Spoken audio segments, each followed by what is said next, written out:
Yo, what is up, ladies and gentlemen? It is your boy, the franchise player, Double B Bad Blood, joined by the HMIC right there, Mr. Chemical Julian. And today, ladies and gentlemen, the Roundtable Pro Wrestling Podcast. Man, me and Julian decided we wanted to sit down and just basically talk about the shit, man, crazy shit going on right now in professional wrestling, and it just keeps getting crazy. What the fuck is going on, man?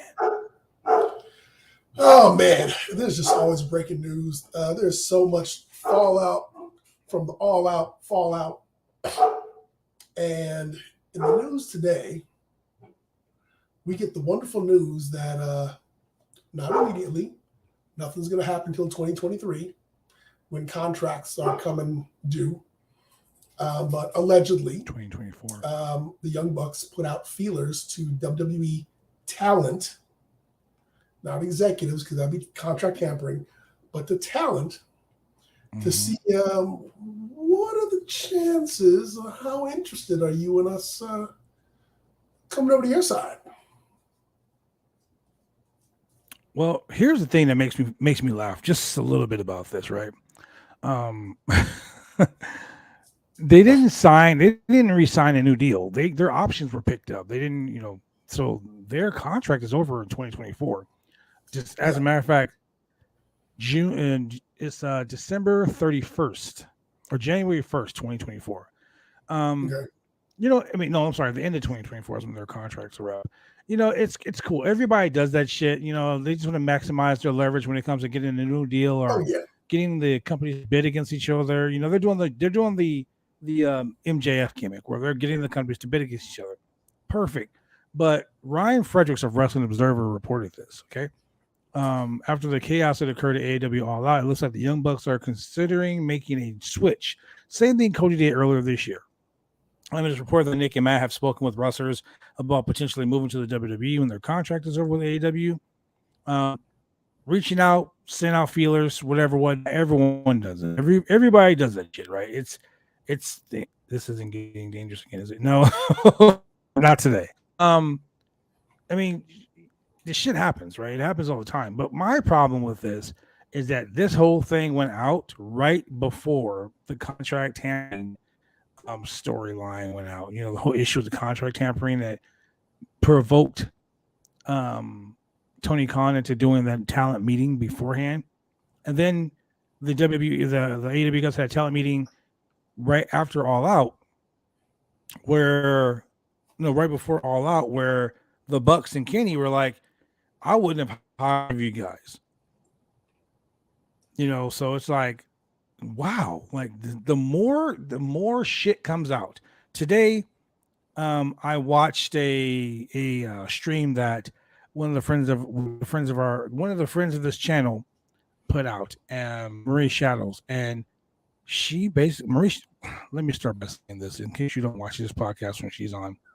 Marie Shadows is the biggest CM Punk and FTR hater. She fucking hates CM Punk. She hates FTR with a passion. If they were on fire, she wouldn't piss on them to put them out.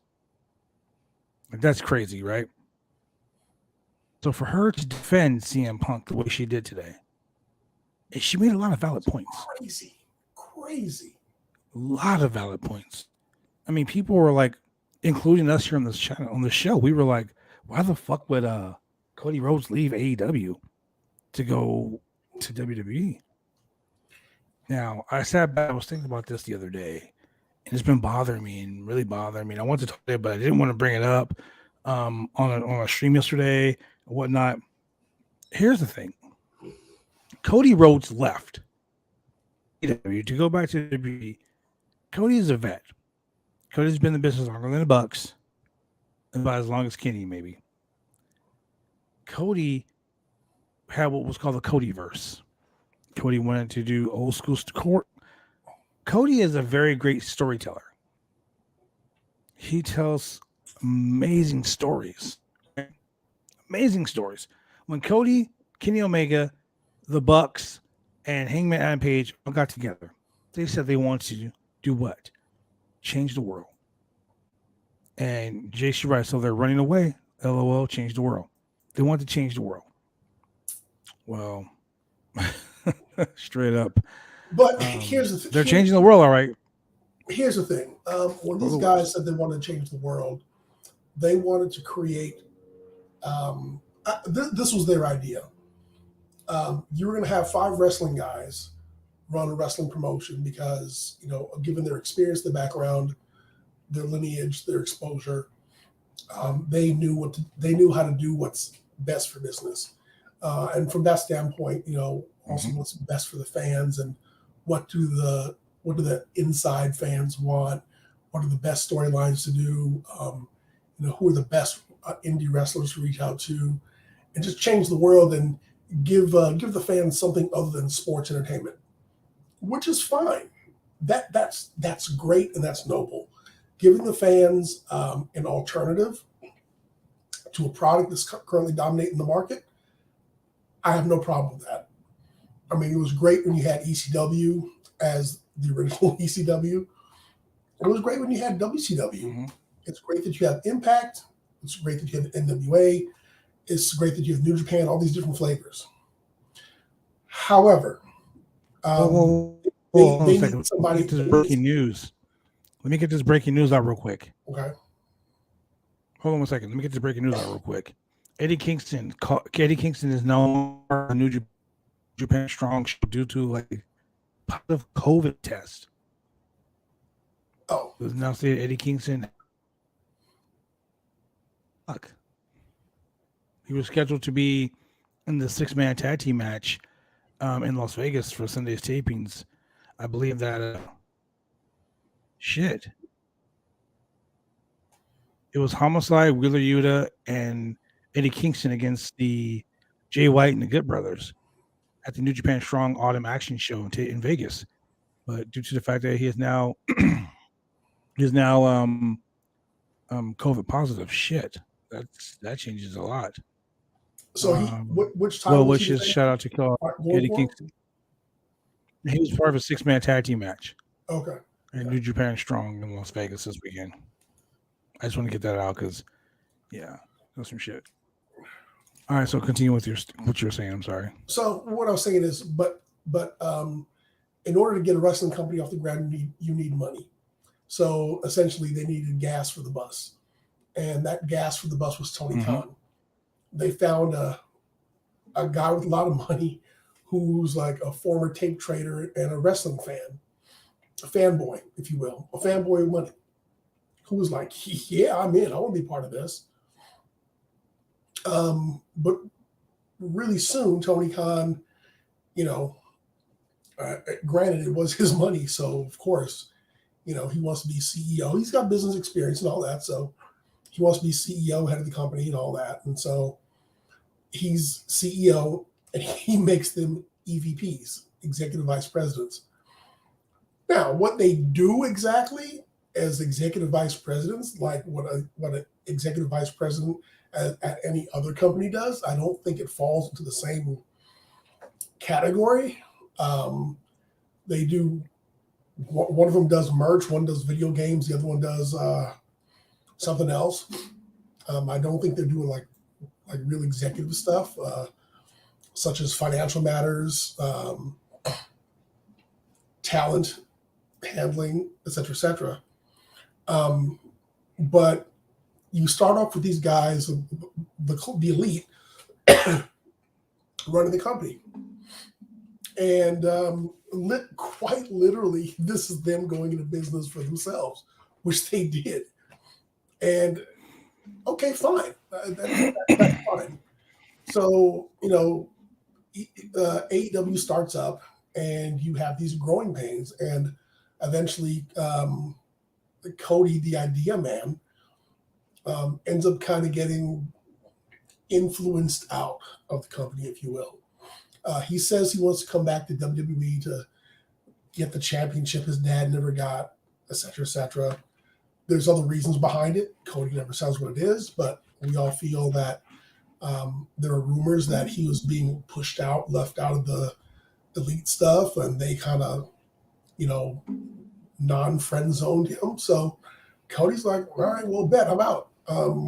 One thing, Cody's very marketable. When Cody wasn't getting the push that he wanted in WWE, he went on his own. He went on the indie tour and made a buttload of money doing it and made quite the name for himself. Sure did. That's how he got to AEW. And so now he sees what's going on there. He sees the writing on the wall, smart dude. And he said, I'm out. He goes to WWE. They're like, hey, welcome back. And, he comes in, fighting Seth Rollins at Mania. Now these guys are like, hey, well, we're going to bring in CM Punk, the best in the world.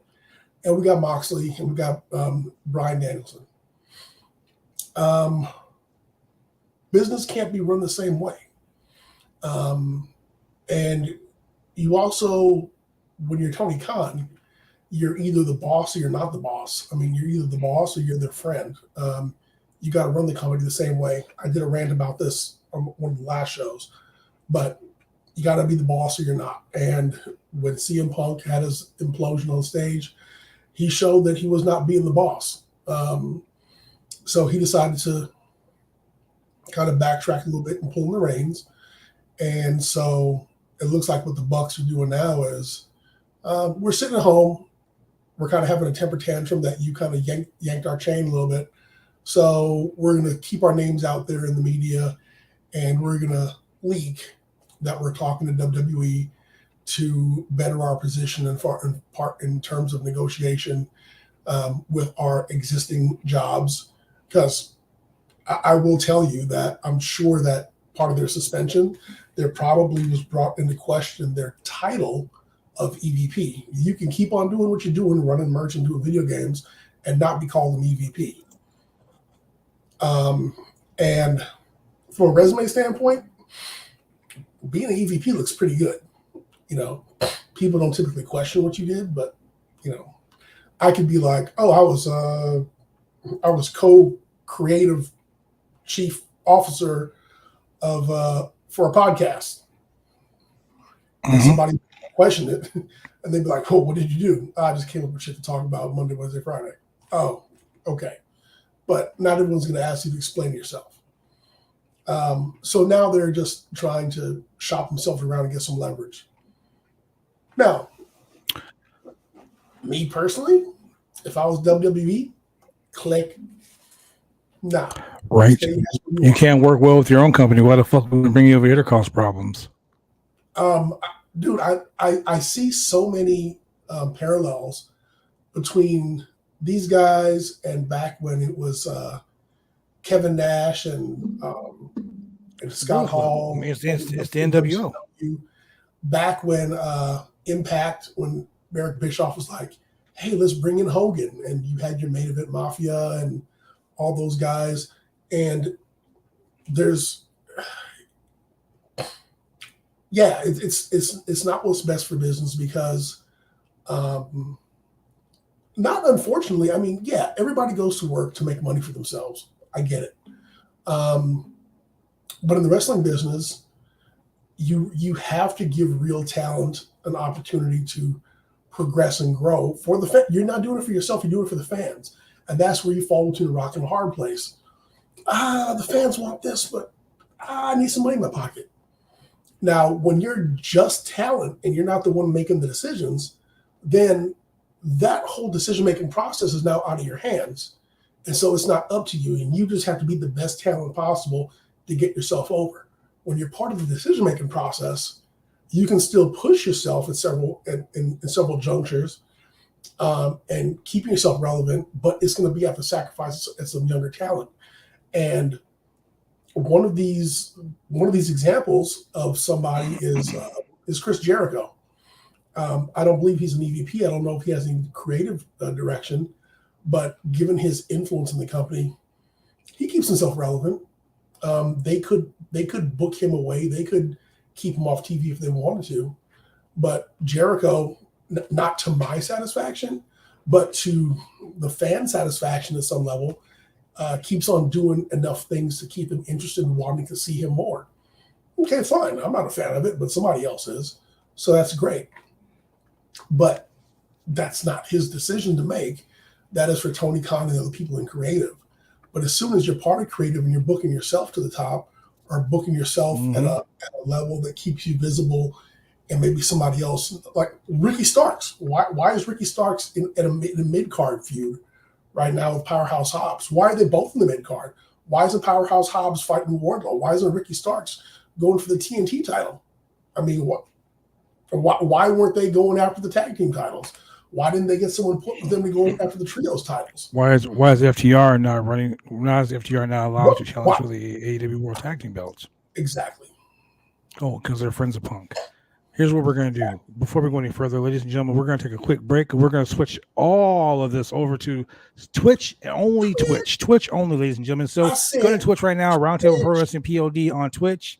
You literally have 2 minutes, ladies and gentlemen, to switch over to Twitch. And you know what? We're going to be right back. 2 and 2.